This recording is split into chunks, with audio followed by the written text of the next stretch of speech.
Why peace never lasts. The hidden reason we always return to suffering. Hello everyone. Welcome to Echo East. Have you ever experienced something strange? A moment when your mind finally became quiet. A moment when your worries disappeared. A moment when you felt, perhaps I finally understand. Maybe after meditation. Maybe after reading a profound teaching. Maybe after letting go of something you had been holding for years. For a brief moment, everything felt clear.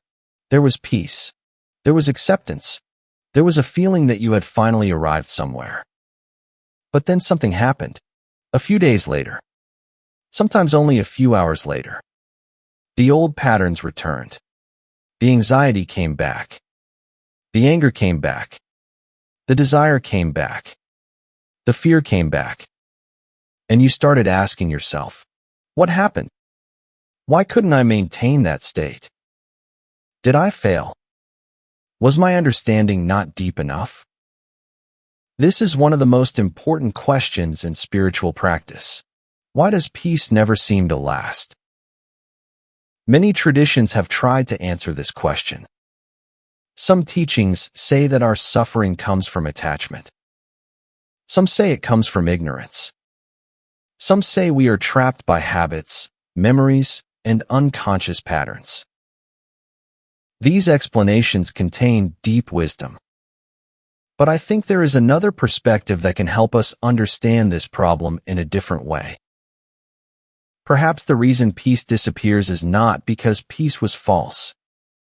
Perhaps the reason is that we misunderstand what peace actually is. Most people imagine peace as a final destination. A place where nothing changes. A state where the mind becomes permanently silent. A condition where problems no longer appear. But is this possible for a living being? Look carefully at life itself. A living system is never truly static. Your body is constantly changing. Your thoughts are constantly changing. Your emotions are constantly changing. Your relationships are constantly changing. Everything that exists as life is continuously adjusting, responding, and reorganizing. A living system does not survive because it stops changing. It survives because it can continuously adapt to change. Think about walking. When you stand still, it may appear that you are stable. But actually, your body is constantly making tiny adjustments. Your muscles are correcting your balance. Your nervous system is responding. Your posture is continuously changing.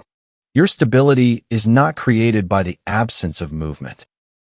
Your stability is created by the intelligence of movement. Life itself works the same way. True stability is not the opposite of change. True stability is a special kind of relationship with change. This changes how we understand spiritual practice. Many people think, I need to eliminate my thoughts. I need to destroy my desires. I need to reach a state where nothing disturbs me. But perhaps the deeper goal is not to stop the movement of life. Perhaps the goal is to understand the movement. Imagine a person who finally lets go of anger. They feel peaceful. They feel free. But later, someone criticizes them. A new situation appears. A new challenge arrives. The old reaction returns. Many people think, I lost my progress. I failed. But what if something else is happening? What if life has presented a new condition? And the system is reorganizing itself again? A seed does not become a tree by remaining unchanged. A child does not become an adult by preserving the same state forever. A person does not become wiser by avoiding all disturbance. Growth itself requires transformation. The question is not, how can I prevent change? The deeper question is, how can I understand the pattern of change? This is also why many people misunderstand meditation. They believe meditation should create a permanent peaceful state. But meditation is not necessarily about creating a perfect condition. It is about seeing the movement of the mind clearly. You begin to notice. A thought appears.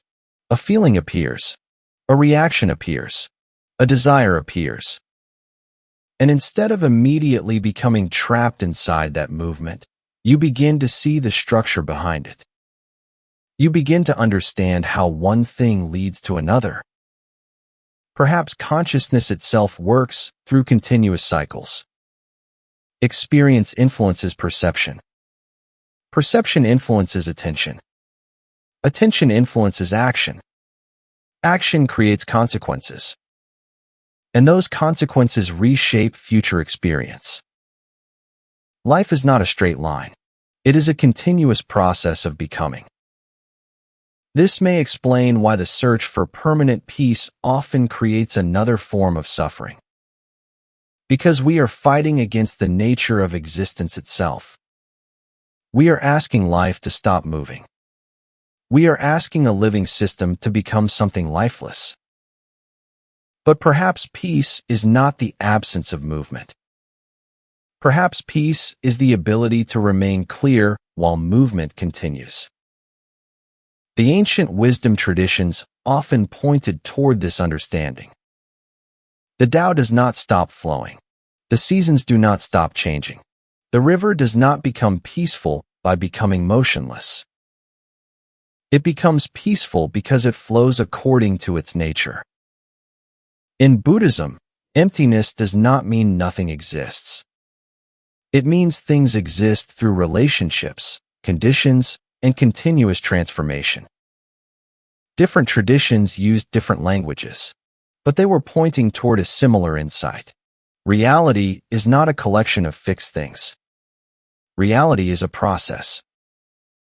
Over the years, while exploring these questions, I gradually developed a broader framework for understanding this process.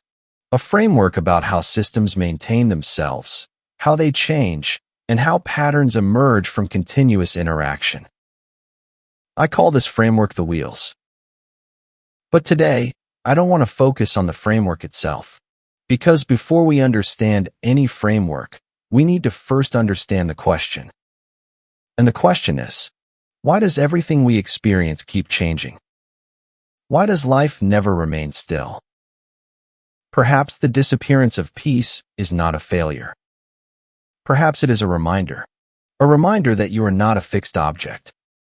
You are a living process. You are constantly becoming. The goal of wisdom may not be to escape this process. The goal may be to understand it.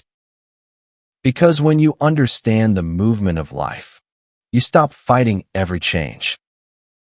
You stop seeing every difficulty as a mistake. And you begin to discover a deeper kind of peace.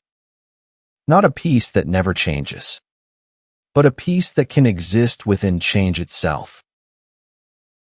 Thank you for watching. If you found this perspective meaningful, please subscribe to Echo East. More discussions about consciousness, Tao, spirituality, and the hidden structures behind reality are coming. See you next time.